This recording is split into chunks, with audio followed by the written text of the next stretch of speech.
എങ്ങനെയുണ്ട് നമ്മുടെ കാലാവസ്ഥ? നല്ല ചൂടാണല്ലേ. അപ്പോൾ നമുക്ക് ചൂട് കാലമായതുകൊണ്ട് ഫാൻ എപ്പോഴും നമുക്ക് ആവശ്യമാണ്. അതേപോലെ കംപ്ലൈൻ്റ് ആയിട്ടുള്ള ഫാനുകളൊക്കെ വീട്ടിലുണ്ടാവും. അപ്പോൾ അതൊക്കെ എങ്ങനെ നന്നാക്കാമെന്നാണ് നമ്മുടെ വീഡിയോയിൽ നോക്കുന്നത്. അപ്പോൾ നമുക്ക് നേരെ വീഡിയോയിലേക്ക് പോകാം. അതിനു മുമ്പായിട്ട് ചാനൽ ആദ്യമായിട്ട് കാണുമെങ്കിൽ ഒന്ന് സബ്സ്ക്രൈബ് ചെയ്ത് സപ്പോർട്ട് ചെയ്യാം കേട്ടോ. കൂടാതെ ബെല്ലൈക്കൺ ഓൺ ചെയ്ത് വയ്ക്കുക. എന്നാലാണ് ഇടുന്ന പുതിയ വീഡിയോസൊക്കെ നിങ്ങൾക്ക് നോട്ടിഫിക്കേഷനായിട്ട് കിട്ടുകയുള്ളൂ. ഒരുപാട് വീഡിയോസ് പ്ലേ ലിസ്റ്റിലുണ്ട്, നിങ്ങൾക്ക് അവിടെ നോക്കിയിട്ട് കാണാവുന്നതാണ്. അപ്പോൾ നമുക്കിന്നൊരു റിമോട്ട് ഫാനിൻ്റെ കംപ്ലൈൻറ്റ് കാര്യങ്ങളാണ് നമ്മൾ നോക്കുന്നത് കേട്ടോ.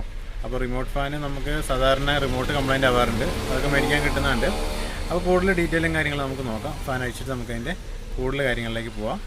അപ്പോൾ കൂട്ടുകാർക്കൊക്കെ ഷെയർ ചെയ്ത് കൊടുക്കുക, അവർക്കൊക്കെ ചിലപ്പോൾ ഉപകാരപ്രദമാവട്ടെ.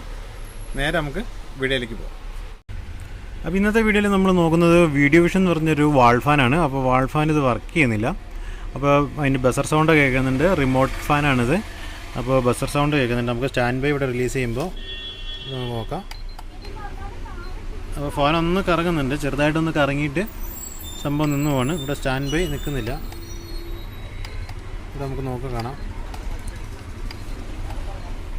അപ്പോൾ സംഭവം സ്റ്റാൻഡ് ബൈ നിൽക്കുന്നില്ല കേട്ടോ.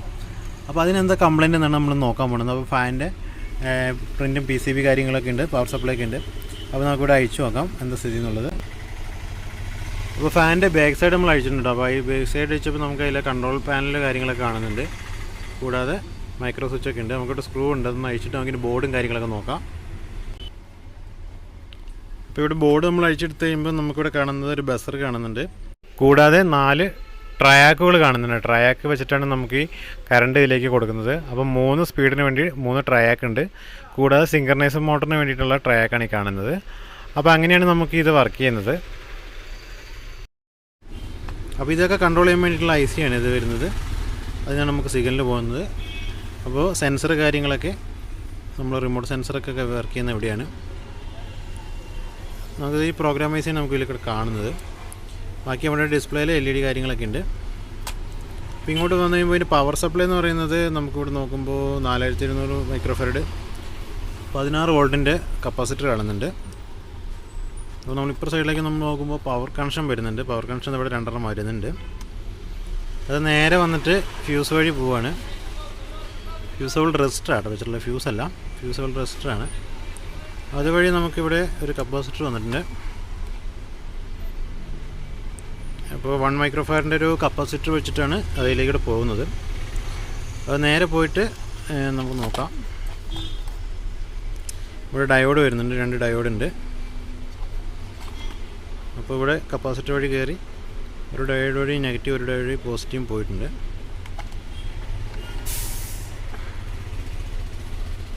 അപ്പോൾ നേരെ ഇവിടെ വന്നിട്ട് ഫിൽറ്റർ ആവുക കേട്ടോ. അപ്പോൾ നേരെ ഇവിടെ കപ്പാസിറ്റർ വെച്ച് ഫിൽറ്റർ ചെയ്യുന്നുണ്ട്. ഇപ്പോൾ ഇവിടെ ഫിൽറ്റർ ആവുന്നുണ്ട്. അപ്പോൾ ഇവിടെ ഹൈ വോൾട്ടേജ് ആണ് വരേണ്ടത്. അപ്പോൾ നമുക്കിവിടെ ഫിൽറ്ററിംഗ് ഒക്കെ നടക്കുന്നുണ്ട്. കൂടാതെ ഇവിടെ ഒരു സെനർ ഡയോഡ് കാണുന്നുണ്ട്, നോക്കാം നമുക്ക്. സെനർ ഡയോഡ് വന്നിട്ട് 5 വോൾട്ടിൻ്റെ സെനർ ഡയോഡാണ് കേട്ടോ ഇവിടെ വന്നിട്ടുള്ളത്. 5 വോൾട്ട് 5.1 എന്നാണ് ഇവിടെ എഴുതിയിട്ടുള്ളത്. അപ്പോൾ ഇവിടെ 5 വോൾട്ടിൻ്റെ സെനർ ഡയോഡ് നമുക്കിവിടെ കാണുന്നുണ്ട്. അപ്പോൾ നമുക്ക് ഈ സെനർ ഡയോഡ് അങ്ങോട്ട് പോയെങ്ങനെ നോക്കാം. അപ്പോൾ നമുക്കിവിടെ ക്രോസ് ചെയ്തിട്ട് ഇവിടെ ഡ്രോപ്പ് ചെയ്തേക്കാണ് കേട്ടോ സെനർ ഡയോഡ്. ഇവിടെ പിന്നെ ഹൈ വോൾട്ടേജ് ഡ്രോപ്പ് ചെയ്യാൻ വേണ്ടിയിട്ട് കൊടുത്തിരിക്കുകയാണ്. അപ്പോൾ 5 വോൾട്ടാണ് ഇതിൻ്റെ സപ്ലൈ വരുന്നത് കേട്ടോ. നമുക്കിനി സപ്ലൈ ഒന്ന് അളന്ന് നോക്കണം. അപ്പോൾ ഓവർ വോൾട്ടേജ് വരാണ്ടിരിക്കാനാണ് ഇവിടെ സെനർ ഡയോഡ് കൊടുത്തിട്ടുള്ളത്. നമുക്കിവിടെ എത്ര വോൾട്ട് സപ്ലൈ വരുന്നുണ്ടെന്ന് നമുക്ക് അളന്ന് നോക്കാം. അനലോഗ് മീറ്ററിൽ അളക്കുന്നതായിരിക്കും നല്ലത്. അപ്പോൾ അനലോഗ് മീറ്റർ ആകുമ്പോൾ നമുക്ക് കറക്റ്റ് വോൾട്ടേജിൻ്റെ വേരിയേഷനെ കാണാൻ പറ്റും. നമുക്ക് ഡിജിറ്റൽ മീറ്റർ ഉണ്ട്, നമുക്ക് ഡിജിറ്റൽ അളന്ന് നോക്കാം ആദ്യം. അപ്പോൾ നമ്മൾ മീറ്ററിൻ്റെ കണക്ഷൻ ഇവിടെ കണക്ട് ചെയ്തിട്ടുണ്ട്. അപ്പോൾ 0.27 വോൾട്ട് കാണിക്കുന്നുണ്ട്. അത് കപ്പാസിറ്ററിലുള്ള ചാർജ് ആയിരിക്കാം. അപ്പോൾ നമ്മൾ മീറ്ററിൻ്റെ കണക്ഷൻ ഇവിടെ സോൾഡർ ചെയ്തായിട്ട് വെച്ചിട്ടുള്ളത്. നമുക്കിത് പവർ കണക്ട് ചെയ്ത് നോക്കാം. അപ്പോൾ പവർ കണക്ട് ചെയ്തു. അപ്പോൾ നമുക്ക് 4.95 5 വോൾട്ട് തന്നെ കാണിക്കുന്നുണ്ട് കേട്ടോ. അപ്പോൾ 5 വോൾട്ട് കാണിക്കുന്നത് നമുക്കിതിന് സ്റ്റാൻഡ് ബൈ ഒന്ന് നമുക്ക് റിലീസ് ചെയ്ത് നോക്കാം. സ്റ്റാൻഡ് ബൈ റിലീസ് ചെയ്യുമ്പോൾ വോൾട്ടേജ് വേരിയേഷൻ വരുന്നുണ്ട് കേട്ടോ. അപ്പോൾ വോൾട്ടേജ് വന്നിട്ട് 4.9 എന്നുള്ളത് നമുക്കൊരു 2.8 വരെ കുറയുന്നുണ്ട്. നമുക്ക് ഞെക്കി പിടിച്ച് നോക്കാം. അപ്പോൾ നമുക്കിവിടെ വോൾട്ടേജ് 3 വോൾട്ട് 2.9 2.85 ഒക്കെ വരെയാണ് വരുന്നത്. അപ്പോൾ പവർ സപ്ലൈൻ്റെ കംപ്ലൈൻ്റ് ആണ്. പവർ സപ്ലൈ കംപ്ലൈൻറ്റ് എന്ന് പറയാൻ ഇതിപ്പോൾ ഇതിൽ മെയിനായിട്ട് വരുന്നത് ഈ ഒരു കപ്പാസിറ്റർ മാത്രമാണ് വരുന്നത്. നമുക്ക് എത്ര വാല്യൂ എന്ന് നോക്കാം. പവർ കണക്ഷൻ ഊരിയിട്ടുണ്ട് കേട്ടോ. ഇപ്പോൾ ഇതിൽ 1 മൈക്രോ ഫാരഡ് ആണ് കാണിക്കുന്നത്. 275 വോൾട്ട് ഉണ്ട് കേട്ടോ. അപ്പോൾ ഒരു 1 മൈക്രോ ഫാരഡിൻ്റെ കപ്പാസിറ്റർ നമുക്ക് ഇതിൽ മാറ്റിയിട്ട് നോക്കാം. അതിലിപ്പോൾ നോക്കാനുള്ളൂ, വേറെ റെസിസ്റ്ററും കാര്യങ്ങളൊന്നും വരുന്നില്ല. നമുക്ക് ആദ്യം അതൊന്ന് മാറ്റിയിട്ട് നോക്കാം. അപ്പോൾ നമ്മൾ ആ കപ്പാസിറ്റർ ഊരി എടുത്തിട്ടുണ്ട്. അപ്പോൾ അതിൽ നമുക്ക് നോക്കുമ്പോൾ 1 മൈക്രോ ഫാരഡ് 275 വോൾട്ടാണ് കാണിക്കുന്നത് കേട്ടോ. അപ്പോൾ നമുക്ക് 1 മൈക്രോ ഫാരഡിൻ്റെ കപ്പാസിറ്റർ വരുന്നില്ല, 1.25 വരുന്നുള്ളത്. അപ്പോൾ നമുക്ക് 1.25ൻ്റെ കപ്പാസിറ്റർ നമ്മൾ എടുത്തിട്ടുണ്ട്. അപ്പോൾ നമുക്ക് ഇതിട്ട് നോക്കാം. അത് നമുക്ക് ഫാനിലൊക്കെ വരുന്ന ടൈപ്പ് കപ്പാസിറ്ററാണ് നമുക്കിവിടെ അവൈലബിൾ ആയിട്ടുള്ളൂ. 1.25 ഉണ്ട്. ഇതിങ്ങനെ വയർ ടൈപ്പ് വരുന്നത്. നമുക്കിവിടെ കണക്ട് ചെയ്യാം. അപ്പോൾ നമ്മളിവിടെ കപ്പാസിറ്റർ മാറ്റി കണക്ട് ചെയ്തിട്ടുണ്ട്. നമുക്കിനി പവർ കൊടുത്ത് നോക്കാം കേട്ടോ, എത്ര വോൾട്ടേജ് വരുന്നുണ്ടെന്ന് നമുക്ക് നോക്കാം. അപ്പോൾ മൾട്ടിമീറ്റർ ഞാനിവിടെ കണക്ട് ചെയ്തിട്ടുണ്ട്. അതിൻ്റെ പ്രോബ് ഇവിടെ കണക്ട് ചെയ്ത് വെച്ചിട്ടുണ്ട് കേട്ടോ. അപ്പോൾ നമുക്ക് വോൾട്ടേജ് ആദ്യം മെല്ലെ ടെസ്റ്റ് ചെയ്ത് നോക്കാം. അപ്പോൾ സീരിയൽ കണക്ഷൻ ഇട്ടിട്ടാണ് ആദ്യം ടെസ്റ്റ് ചെയ്ത് നോക്കുന്നത്. എന്തെങ്കിലും ഫാൾട്ട് വരാണ്ടിരിക്കാൻ വേണ്ടി സീരിയൽ കണക്ഷനിലാണ് ഉള്ളത്. അപ്പോൾ നോക്കുമ്പോൾ 5.6 വോൾട്ട് കാണിക്കുന്നുണ്ട്, 5.6 വോൾട്ട് കാണിക്കുന്നുണ്ട്. അപ്പോൾ നമുക്ക് വേറെ കുഴപ്പമൊന്നുമില്ല, ഇവിടെ സെൻറ്റർ ഹീറ്റ് ആവുന്നൊന്നുമില്ല, പ്രശ്നങ്ങളൊന്നും കാണിക്കണില്ല. അപ്പോൾ നമ്മളിവിടെ നേരെ ഫാനിവിടെ ഓണാക്കി വയ്ക്കുന്നുണ്ട്. അപ്പോൾ നല്ല കാറ്റും കാര്യങ്ങളൊക്കെ കിട്ടുന്നുണ്ട്, പവർ അവിടെ ഡ്രോപ്പ് ആവുന്നില്ല, വോൾട്ടേജ് അങ്ങനെ തന്നെ നിൽക്കുന്നുണ്ട് കേട്ടോ.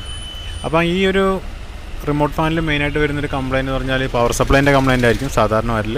അല്ലെങ്കിൽ ഇതേപോലെ നമുക്ക് റിമോട്ട് കംപ്ലയിൻ്റ് ആയി പോകാറുണ്ട്. അപ്പോൾ റിമോട്ടൊക്കെ കംപ്ലയിൻ്റ് ആയി കഴിഞ്ഞാൽ നമുക്ക് മേടിക്കാനൊക്കെ കിട്ടുന്നതാണ്. അപ്പോൾ ഒരു റിമോട്ട് കോമൺ ആയിട്ടുള്ള റിമോട്ടുകളൊക്കെ ഫാനിൻ്റെ ഒക്കെ വരുന്നുണ്ട്, നമുക്ക് മേടിക്കാൻ കിട്ടുന്നതാണ്. അപ്പോൾ സൂട്ടാവുന്ന റിമോട്ടുകൾ കാര്യങ്ങളൊക്കെയാണ് കിട്ടുന്നത്. അപ്പോൾ ആ ഒരു കാര്യങ്ങളൊക്കെ നിങ്ങൾ ശ്രദ്ധിക്കുക. അപ്പോൾ റിമോട്ട് ഫാൻ ഇങ്ങനത്തെ ഓരോ ഫാൾട്ടുകൾ വരാനുള്ളത് ലൈറ്റ്നിങ്ങിൻ്റെ ഒക്കെ പ്രശ്നത്തിൽ കംപ്ലയിൻറ്റ് വരാറുണ്ട്. നോർമൽ ഫാനിനെ അപേക്ഷിച്ചിട്ട് ലൈറ്റ്നിങ്ങും കാര്യങ്ങൾ ഇതേപോലെ പവർ സപ്ലൈ സെപ്പറേറ്റ് വരുന്നതുകൊണ്ട് ചില കംപ്ലയിൻറ്റുകൾ വരാറുണ്ട്. പിന്നെ സാധാരണ നമുക്ക് ഫാനിന് മറ്റൊരു കംപ്ലയിൻ്റ് എന്ന് പറഞ്ഞാൽ നമുക്ക് ഇത് ഓവറായിട്ട് വർക്ക് ചെയ്ത് കഴിയുമ്പോൾ അതിൻ്റെ ഉള്ളിൽ ഫ്യൂസബിളൊക്കെ ഉണ്ടാവും, ഫ്യൂസൊക്കെ പോയിട്ട് കംപ്ലയിൻറ്റ് വരാറുണ്ട്. അങ്ങനെ വരാറുണ്ട്. പിന്നെ നമ്മുടെ കോയിൽ കട്ടായി പോയിട്ടുള്ള കംപ്ലയിൻറ്റും കാര്യങ്ങളൊക്കെ വരാറുണ്ട്. അപ്പോൾ അങ്ങനെ നമുക്ക് പോയാൽ നമുക്ക് മോട്ടറൊക്കെ മാറ്റിയിടാം. പക്ഷേ മോട്ടർ മാറ്റിയിടുമ്പോൾ അതിന് വാറണ്ടി കാര്യങ്ങളൊക്കെ നമുക്ക് കിട്ടിക്കൊള്ളണമെന്നില്ല. നമുക്കൊരു 800 രൂപ റേഞ്ചിലോ ആ റേഞ്ചിലൊക്കെ നമുക്ക് മോട്ടർ മാറ്റി സെറ്റ് ചെയ്ത് കിട്ടുന്നതൊക്കെ ആയിരിക്കും. പക്ഷേ ആ റേഞ്ചിൽ നമുക്ക് മാറ്റിയിടുമ്പോഴും നമുക്ക് ഇതേപോലെ വാറണ്ടി കാര്യങ്ങൾ മോട്ടറിന് കിട്ടുന്നില്ല. അപ്പോൾ മോട്ടറൊക്കെ പോയി കഴിഞ്ഞാൽ നമ്മൾ മാറ്റിയിടാൻ പകരം നമ്മൾ പുതിയ ഫാൻ മേടിക്കുന്നതായിരിക്കും ഏറ്റവും ബെറ്റർ. 2 ഇയർ വാറണ്ടിയൊക്കെ വരുന്നതുകൊണ്ട് പുതിയ ഫാൻ തന്നെയായിരിക്കും ഏറ്റവും നല്ലത്. അപ്പോൾ നിങ്ങൾ ഐഡിയ പോലെ തന്നെ ഫാനുകൾ കാര്യങ്ങളൊക്കെ നോക്കി നമ്മളിവിടെ ഉപയോഗിക്കുക. നമ്മുടെ കപ്പാസിറ്റർ കാര്യം നമ്മൾ കണക്ട് ചെയ്തിട്ടുണ്ട്. നമുക്കിത് ഇവിടെ ഇതിൻ്റെ കാല് ഇച്ചിരി അല്പം നീണ്ടെടുക്കാം, സ്ക്രൂ ചെയ്യുന്ന പോയിൻ്റ് ഉണ്ട്, അത് കട്ട് ചെയ്തിട്ട് നമുക്കിവിടെ സെറ്റ് ചെയ്യാം. കൂടാതെ നമുക്ക് വീട്ടിൽ വരുന്ന സീലിംഗ് ഫാൻ അങ്ങനെയുള്ള ഫാനുകളൊക്കെ ഉണ്ട്. അപ്പോൾ അതേപോലെ തന്നെ ഇങ്ങനത്തെ ടേബിൾ ഫാൻ ആണെങ്കിലും ഇതേപോലെ കപ്പാസിറ്റർ കാര്യങ്ങൾ അതിൻ്റെ ഉള്ളിൽ വരുന്നുണ്ട്. അപ്പോൾ അത് പോയി കഴിഞ്ഞാലും നമുക്ക് ഇതേപോലെ നമുക്ക് കാറ്റ് കുറവായിരിക്കും, അതായത് ഫാനിൻ്റെ സ്പീഡ് കുറവായിരിക്കും. അപ്പോൾ അതും സാധാരണ വീക്കായി പോകാറുള്ളതാണ്. മെയിനായിട്ട് സാധാരണ വരുന്നൊരു കംപ്ലയിൻ്റാണ് കപ്പാസിറ്റർ പോലെ. അപ്പോൾ അത് നമുക്കൊരു ഫാനിന് സ്പീഡ് കുറവുണ്ട്, ചിലപ്പോൾ കറക്കി വിട്ട് കഴിഞ്ഞാൽ കറങ്ങുന്നുണ്ട്, ചിലപ്പോൾ നല്ല സ്റ്റക്കായി നിൽക്കുന്നൊരു ഫീലിംഗ് ഒക്കെയാണ്. ഫാൻ ഇങ്ങനെ കറക്കാണ്ട് നമ്മൾ കറണ്ട് കൊടുക്കുമ്പോൾ സ്റ്റക്കായി നിൽക്കുന്നൊരു ഫീലിംഗ് ഒക്കെ ആണെങ്കിൽ മിക്കവാറും ആ കപ്പാസിറ്റർ പോയാൽ അങ്ങനെ ഒരു വരാം. അങ്ങനെ നമ്മൾ വെച്ചുകൊണ്ടിരുന്ന് കഴിഞ്ഞാൽ നമ്മൾ കറണ്ടിൽ പവറിൽ കണക്ട് ചെയ്തിട്ട് ഓണാക്കി ഇട്ടുകൊണ്ടിരുന്നാൽ നമുക്കതിൻ്റെ കോയിൽ കത്തിപ്പോവും. അങ്ങനെയൊക്കെയാണ് മെയിനായിട്ട് പോവുക. പിന്നെ കൂടാതെ അതിൽ ഫ്യൂസ് വരുന്നുണ്ട്, അത് ഫ്യൂസും പോവും. അങ്ങനെയും ഫാനിന് കംപ്ലയിൻറ്റ് സാധാരണ വരാറുണ്ട്. അപ്പോൾ അങ്ങനെയുള്ള കാര്യങ്ങളൊക്കെ ശ്രദ്ധിക്കാം. കപ്പാസിറ്റർ കാര്യങ്ങൾ സ്പീഡൊക്കെ കുറവുണ്ടെങ്കിൽ നമ്മൾ ആ കപ്പാസിറ്റർ മാറ്റിയിട്ട് ഉപയോഗിക്കാം. അപ്പോൾ അങ്ങനെയുള്ള കാര്യങ്ങളൊക്കെ ശ്രദ്ധിച്ച് നിങ്ങൾ ഫാനും കാര്യങ്ങളൊക്കെ ഉപയോഗിക്കുക. അപ്പോൾ ഫാനിൻ്റെ സ്ക്രൂ കാര്യങ്ങളൊക്കെ ഇവിടെ നമുക്ക് കറക്റ്റ് ടൈറ്റ് ചെയ്തിട്ടുണ്ട് കേട്ടോ. അപ്പോൾ നമുക്കിത് ഇനി ഓൺ ചെയ്ത് നോക്കാം. അപ്പോൾ റിമോട്ട് ഫാൻ മേടിക്കുകയാണെങ്കിൽ ഉള്ള ഗുണങ്ങൾ എന്തൊക്കെയാണ് നമുക്ക് നോക്കാം. അപ്പോൾ നമുക്ക് റിമോട്ട് ഫാനിലാകുമ്പോൾ നമുക്ക് സ്റ്റാൻഡ് ബൈയിൽ കൊടുത്തു കഴിഞ്ഞാൽ നമുക്ക് ടൈമറൊക്കെ അഡ്ജസ്റ്റ് ചെയ്യാൻ പറ്റുന്നതാണ്. പിന്നെ ഒരു സൈഡിലേക്ക് മാത്രം കാറ്റ് മതിയെങ്കിൽ ആ ഒരു സൈഡിലേക്ക് മാത്രം അങ്ങനെ സെൻറ്റർ സൈഡ് ഒഴിവാക്കിയിട്ട് അങ്ങനെയൊക്കെയുള്ള ഓപ്ഷനുള്ള റിമോട്ട് ഫാനും കാര്യങ്ങളൊക്കെ വരുന്നുണ്ട്. അപ്പോൾ റിമോട്ട് ഫാനിൽ നമ്മൾ വാൾ ഫാനൊക്കെ ആണെങ്കിൽ റൊട്ടേഷൻ വരുന്നതിൻ്റെ സെൻറ്റർ ഭാഗത്തേക്ക് കാറ്റ് വേണ്ട, ലെഫ്റ്റ് സൈഡിലേക്ക് മാത്രം കാറ്റ് മതിയെങ്കിൽ അങ്ങനെ വയ്ക്കാം. അല്ലെങ്കിൽ അങ്ങനെ സെറ്റ് ചെയ്യാൻ പറ്റുന്ന ഫാനും വരുന്നുണ്ട്. പിന്നെ നമുക്കിവിടെ വരുന്നത് 1 മണിക്കൂർ 2 മണിക്കൂർ അങ്ങനെയൊക്കെ സെറ്റ് ചെയ്യാൻ പറ്റും. നമുക്ക് 3 സ്പീഡാണ് നമുക്കിവിടെ വരുന്നത്. ഇപ്പോൾ നമുക്ക് അരമണിക്കൂറിനുണ്ട്, 1.5 മണിക്കൂറിനുണ്ട്. അങ്ങനെ നമുക്കിവിടെ സ്പീഡ് ഇങ്ങനെ മാറ്റി നമുക്ക് ടൈം സെറ്റ് ചെയ്യാൻ പറ്റും കേട്ടോ. അപ്പോൾ നമുക്ക് എത്ര മാക്സിമം 4 മണിക്കൂർ 5 മണിക്കൂർ 6 മണിക്കൂറൊക്കെ നമുക്കിതിൽ സെറ്റ് ചെയ്യാൻ പറ്റും. അപ്പോൾ ഓരോ ഫാനിൻ്റെ മോഡലിനനുസരിച്ച് റിമോട്ട് ഫാനിൽ തന്നെ പല മോഡലുകൾ വരുന്നുണ്ട്. അപ്പോൾ ഇതിനു മുമ്പ് ഞാൻ ബജാജിൻ്റെ സീലിംഗ് ഫാനിൻ്റെയും മറ്റേ വാൾ ഫാനിൻ്റെയും പുതിയ മോഡൽ ഫാനിൻ്റെയൊക്കെ റേറ്റ് കാര്യങ്ങളും ഡീറ്റെയിലൊക്കെ കൊടുക്കുന്നതാണ്. 20,000 രൂപേൻ്റെയൊക്കെ ഫാനൊക്കെ ഉണ്ട്. അതിൻ്റെ ഡീറ്റെയിൽ ഞാനിവിടെ ഐ ബട്ടണിൽ കൊടുക്കുന്നുണ്ട്, എൻ്റെ സ്ക്രീനിലും കൊടുക്കുന്നുണ്ട്. നിങ്ങൾക്ക് അവിടെ നോക്കിയിട്ട് വീഡിയോസ് കാണാം കേട്ടോ.